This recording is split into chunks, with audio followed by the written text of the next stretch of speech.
Hello, beautiful people of the internet. Daniel here, and welcome to my quick review for Power Rangers, the 2017 movie. Now, I did see it day one when it opened, and I did make a quick review. The thing is I never ended up uploading it, and this Tuesday is the Blu-ray release, so I do want to say I did see it in theaters, and I am very late to it, but I do want to give my thoughts. There are no spoilers in here whatsoever. I will be making a spoiler review at a later date and kind of going more in depth and breaking down things, and I do hope this film gets a sequel. I know the things that they've been saying. I know they've been saying that it didn't make enough money and blah, blah, blah, blah, blah, and sequels are kind of diminished. I'm really hoping that at least Blu-ray sales will at least somehow pick it up some way or another. Hopefully, I don't know. Real quick, I want to show off my little Power Ranger stuff. Pink Ranger is always my favorite. Amy Jo Johnson. I did get to meet Amy Jo Johnson at Alamo City Comic Con last year, and this is me and my first crush since I was 5 years old. Me and Amy Jo Johnson, the Pink Ranger, and later at the end of July, I'll be able to meet Austin St. John, the original Red Ranger.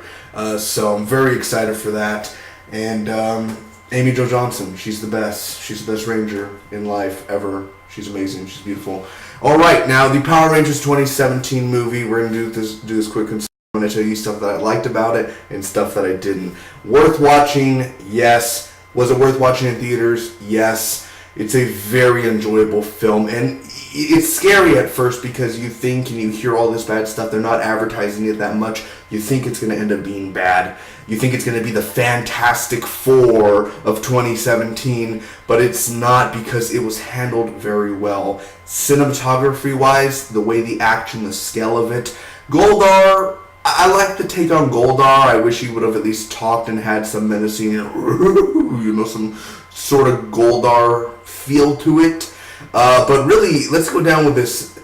It's an origin story, and it was all about the characters, which is something that took me by surprise, how we spent so much time with these characters, and it made sense. It was serious, but it was cheesy at the same time. It had the comedic jokes, and it had the real-life situations, and it worked, and it blended very well.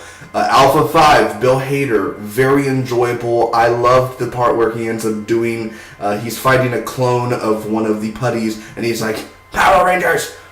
I love that so much. Rita Elizabeth Banks, at first, when it took me a few days to really think about it, but it was iffy. I was iffy about Rita. I liked her take on it. She was crazy, and she did have a reason why as a villain, and a lot of people said she's a female Loki. To an extent, I do agree. She looks just like what a female Loki would probably look like with the armor and such.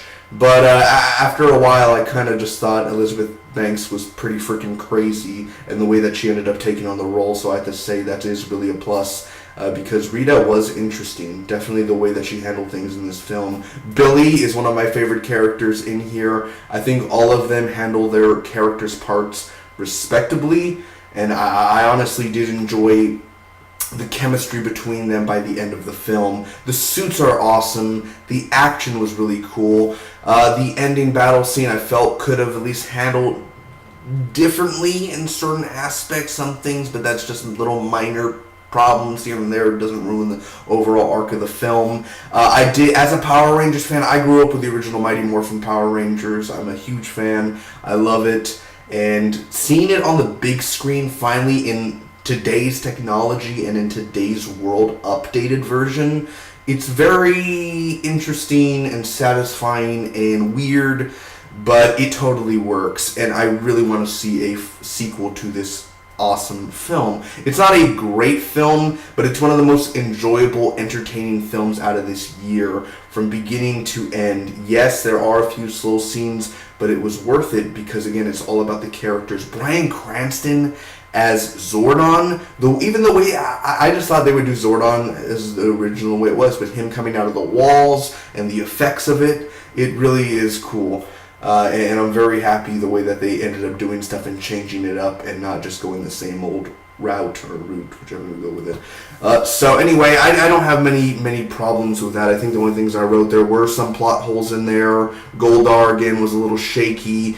The putties were the putties were just there. They were just in the way. They were just an obstacle to get through, which is fine. They're, it'd be cool if they were like they are in the show. But anyway, they were kind of just here's a CGI monster, the cliche minion type of monsters, basically.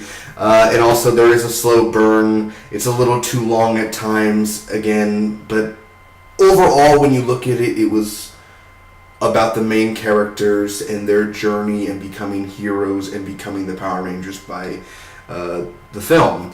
So anyway, that's about it. I did really enjoy this film. I think it's a good film. I really hope many of you enjoyed it. I wasn't disappointed that much. Again, I like this film and I can't wait to own it on Blu-ray. And as a Power Rangers fan, I want to see this franchise continue. I want to see these actors come back, and I want to see more adventures and where they can go next. Thank you guys so much for watching. Hopefully you enjoyed. If you did, make sure to like, comment, share, and hit that subscribe button. Until next time, bye-bye.